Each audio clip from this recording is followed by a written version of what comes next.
So when people say tonal versus modal counterpoint, what exactly do they mean by this? Historically, modal counterpoint was mainly used to create polyphonic lines for vocal texts.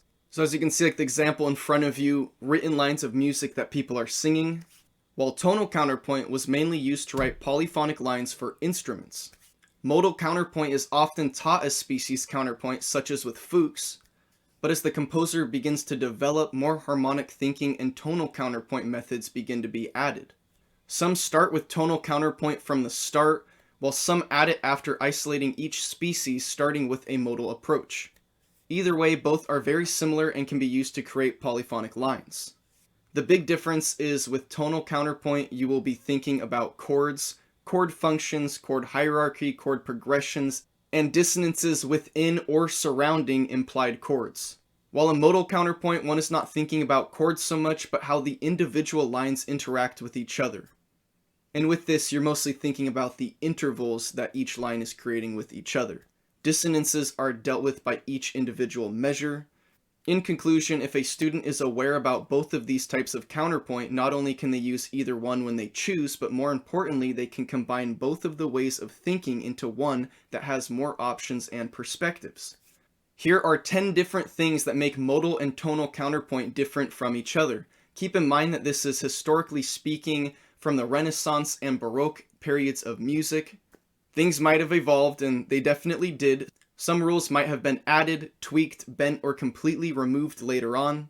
In modal counterpoint, the use of accidental notes is typically limited to the note B, as well as any other notes that are necessary to form a leading tone at the cadence or to avoid any tritone. While in tonal counterpoint, accidentals are used on any note to establish a key through modulation or tonicization and to alter harmony and non-harmony notes. In modal counterpoint, consonances, and especially dissonances, have very careful and precise rules. While in tonal counterpoint, dissonances are still prepared and resolved, but they can be used more freely. Dissonances are oftentimes fitting in the context of a chord or an implied chord and not just note to note.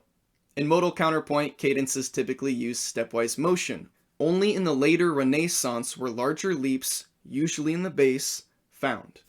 While in tonal counterpoint, most of the time the cadence is based on the motion of a fifth. 4 cadential types usually used are the perfect, imperfect, plagal, and interrupted cadences. In modal counterpoint, harmonic intervals might imply chords, but they often can just be heard as the interval themselves.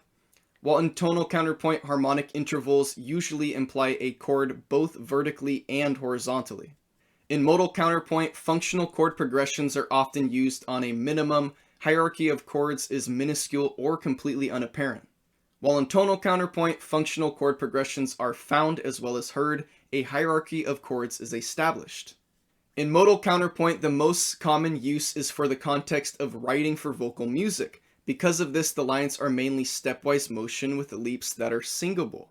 While tonal counterpoint can be used to write vocal music, but it is predominantly used for instrumental music. Because of this, larger leaps, motivity, and more leaps throughout the melody can be found. Of course, when we're doing counterpoint exercises, we're not really going to be looking for or wanting to add motivity, okay? That is something more when you go into your own compositions, you're going to want to add some familiar lines of motivity.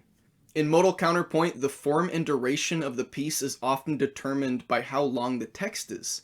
Some established forms can be used, while in tonal counterpoint, the length of the piece is not limited by the text itself, and it is more common to use established song forms.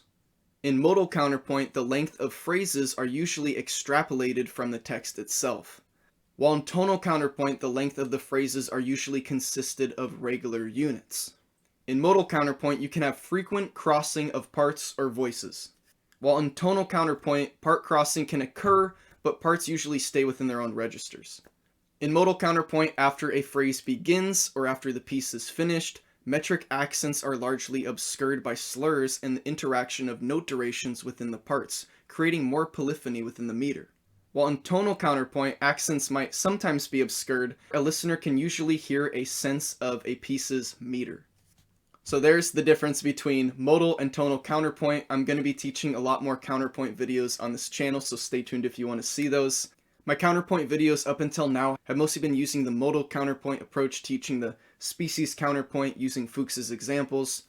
But now in the videos coming up later, I'm going to start adding some more things with some more tonal counterpoint thinking about chords more. So if you haven't checked out my videos on counterpoint, I will leave those in the description.